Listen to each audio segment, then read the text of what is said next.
Greetings everyone, welcome back to Sussex Ambassador channel.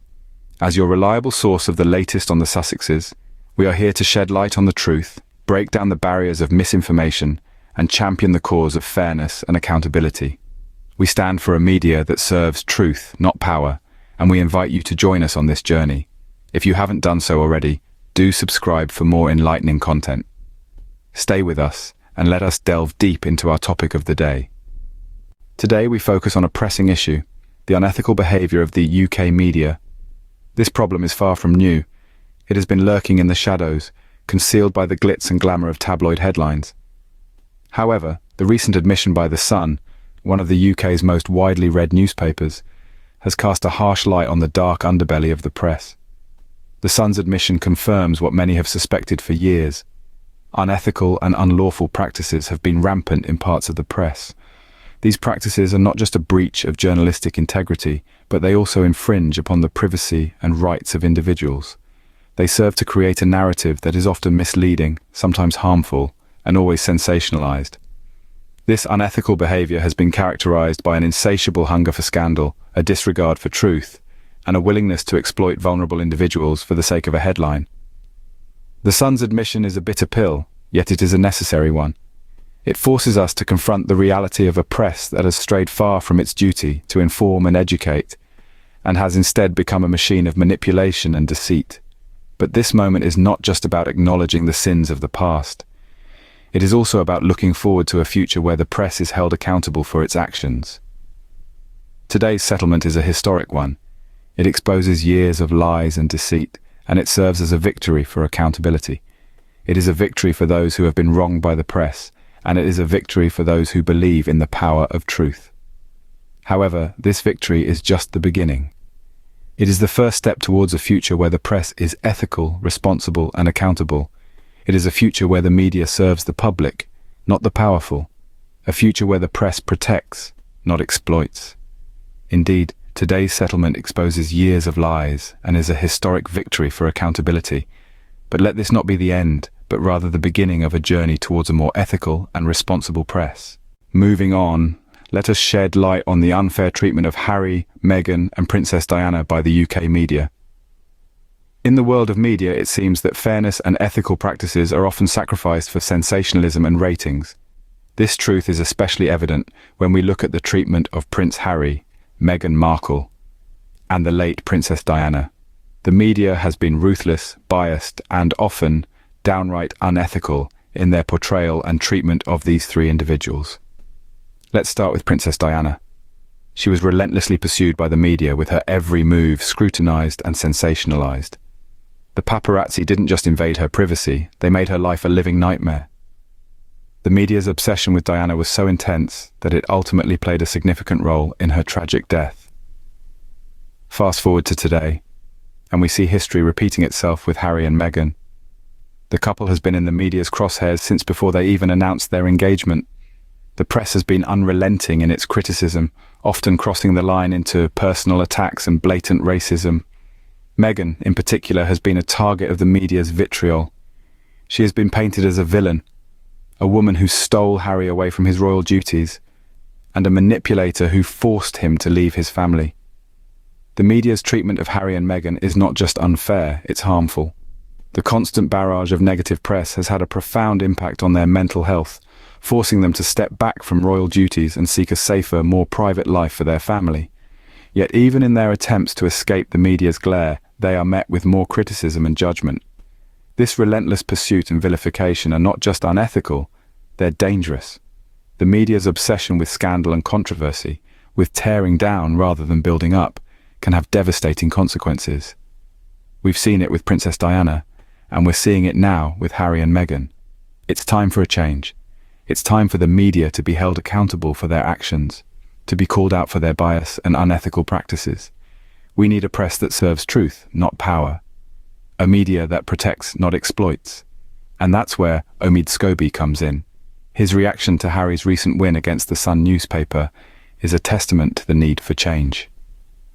He calls out the UK media for their unethical practices, their lies, and their constant attacks on Harry and Meghan.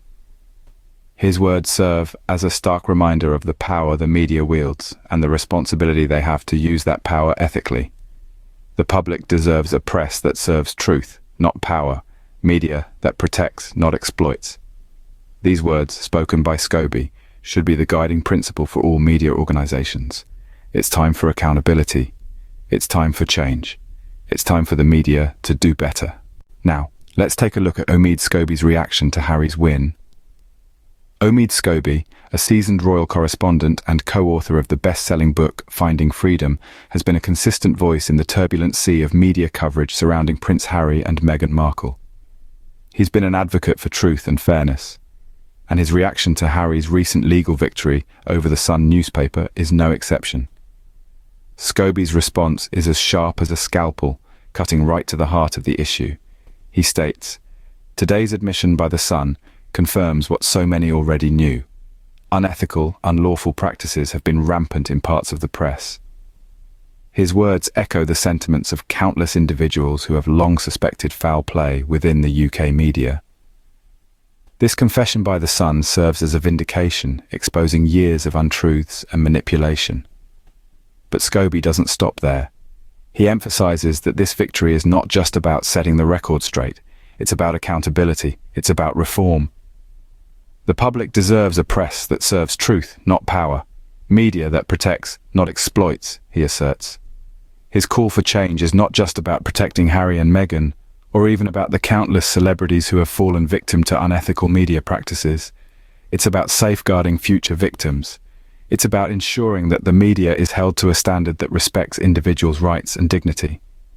Scobie's words resonate with a sense of urgency, a plea to prevent the unchecked abuse of influence. He insists that Part 2 of the Leveson inquiry is essential to expose the full truth, hold those responsible to account, and rebuild trust. His insistence on the continuation of the Leveson inquiry, a public investigation into the culture, practices, and ethics of the British press, underlines the magnitude of the issue at hand. Without change, abuse of influence will continue unchecked. Part 2 of the Leveson inquiry is essential to expose the full truth. Scobie's reaction is not just a commentary on a single legal victory.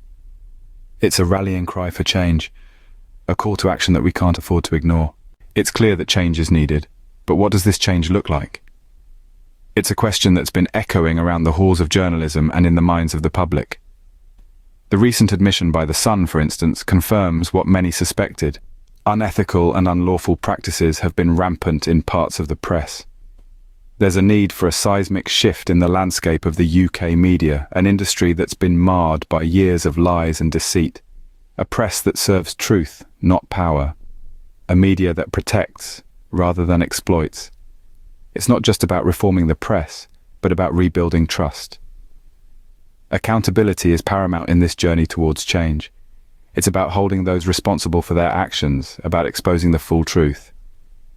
It's about ensuring that the abuse of influence doesn't continue unchecked.